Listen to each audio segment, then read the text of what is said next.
የሐረግ ድራማ ተወዳጁ ድራማ እንግዲህ ተለቋል። ምንድነው የተፈጠረው? መጨረሻ ላይ ስልክ የተደወለለት ለዳግም ተደውሎ ምንድነው የተነገረው? ያንንም ነገር ቢኒያም ሲሰማ ስልኩን ጥሎ ነበር የሄደው። ገነትን ድጋሚ ልታመማለች እየፈረቸ ነበረ። ግን ደግሞ ዳግም ከእናቱ ጋር ስለነበር ምንም አልተፈጠረም። ምን ብሎ በተነሳ ሰዓት አጎቴ ብሎ ስልኩን ነበር ለቢኒያም የሰጠው። ማን ነው የሞተው ወይንም ማን ነው አደጋ የደረሰበት? ምንድነው የተፈጠረው? ግምታችሁን ኮሜንት አስቀምጡልኝ። ሀይዋን አሁን ላይ በጣም ተስፋ ቆርጣ እያለቀሰች ነው። በጣም ነው የምታሳዝነው። ሰላም ሰላም፣ ውድ የተከበራችሁ የቻናሌ ተከታታዮች እንዴት ናችሁ? ከኔ ጋር ሁሉ ሰላም ነው። ሰላማችሁ ይብዛልኝ ባላችሁበት ውድ ቤተሰቦቼ። ለቻናሌ አዲስ ከሆናችሁ ሰብስክራይብ አድርጋችሁ ቤተሰቡን ነባሮች ደግሞ እንኳን በሰላም መጣችሁ ብያለሁ። የሐረግ ድራማ በተለመደው ሰዓት ተለቋል። ምንድነው የተፈጠረው አዲስ ነገር? በተለይ መጨረሻ ላይ ባለቀበት ሰዓት ላይ በጣም የተፈጠረ ከባድ ነገር አለ። ዳጊ ስልክ ተደውሎለት እየሳቁ እየተጫወቱ በነበሩበት ሰዓት ላይ ብድግ አድርጎ ስልኩን ባነሳት ምን ብሎ ተነስቶ ነበር የደነገጠው። በዛም ላይ ደግሞ ዳግም ስልኩንም ደግሞ ማነው ቢኒያም ስልኩን ተቀብሎት እሱ ምን ብሎ ወደ ውጭ ነበር ሮጦ የወጣው። ምንድነው የተፈጠረው ማወቅ በጣም ተስኖኛል። በጣም ነው የደነገጥኩት። ግን ደግሞ ማን ብዬ ማን ልገምት? ምክንያቱም ሁሉም ሰው አደጋ ላይ ስለሆነ ያለው ማን መጥፎ ነገር እንደደረሰበት ምን እንደተፈጠረ ማወቅ አልቻልኩም።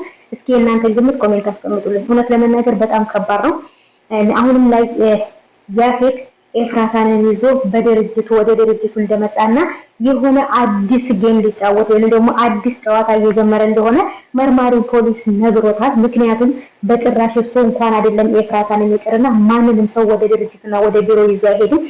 ኤፍራታና ናታን አንድ ላይ እየሰሩ ነው ብሎ ስላሰበ ለዛ ነው ይሄን ነገር እያደረገ ያለው፣ ወይንም ደግሞ ማጣራት ስለፈለገ ማለት ነው። ኤፍራታ ከሱ ጋር ነው የምትሰራው ወይንስ አይደለም የሚለውን ደግሞ ነግሮታል። ናታንን ምንድነው ከኔ የምትፈልገው ምንድነው ብሎ ነበር የጠየቀው። ደውሎለት በቀጥታ ያንተ ያልሆነን ስም ተጠቅመህ እንደዛ ለማድረግ የፈለከው ለምንድነው ነበር ያለው ማለት ነው። ይሄን ደግሞ አሁንም ምን ፈልገን የደወልከው ነበር ያለው። በጣም ከባድ ነገር ነበር። ሉሊትን ደግሞ ተሽሎሻል እንዴት ነሽ ብላችሁ ለምንድነው የማትጠይቁት? ሁላችሁም ትጠሉኛላችሁ እያለች ነበር። ቤዛም ደግሞ ሁሉም ሰው ለምንድነው ያዘነው? ሁሉም ሰው እንዴት አድርጌ ነው ማለት ማስተካከል የምችለው? እንዴት ነው ማስተካከለው እያለች ነው። ጽዮን እዚህ ጋር ቢኒያምን በማጣቷ ብዙ ነገሮች ተደበላልቀውባታል። ጽዮን በአሁኑ ሰዓት ገንየም ልጄ ኤፍራታንን በር ላይ ኤፍራታንን አይቻት መመለስ አለብኝ፣ ኤፍራታንን ካላየኋት ትገኛለሁ እያለች ነው ማለት ነው። እነዚህም ደግሞ አትሄጂም ብለው ለዳጊ ከልክለዋታል። እንግዲህ ምን ሊፈጠር እንዳላቀም በተለይ ደግሞ አሁን ላይ ኤፍራታ ራሱ አደጋ ላይ ናት። ኤፍራታ ናት ያፌትን እየሸወደችው ይመስላታል እንጂ ያፌት ግን ናታን ጋር ናታን የሆነ ስራ እየሰራ እንደሆነ ሲያውቅ ከናታን ጋር አብራ እየሰራች እንደሆነ ናታን ያቀናበረው ድራማ እንደሆነ ያፌትን አግብተሽ ያፌት ጋር ያለውን መረጃዎች ሙሉ ለሙሉ እንድታመጥልኝ ብሎ ናታን ያፌትን እንድታገባ ያደረጋት ነው የመሰለው ማለት ነው። በጣም ነው የሚገርመው ለመናገርና ይሄ ነገር መጨረሻው በጣም ነው የናፈቀኝ። የእናንተ ሀሳብ ምንድነው? ኮሜንት ላይ አስቀምጡልኝ ሀሳባችሁን።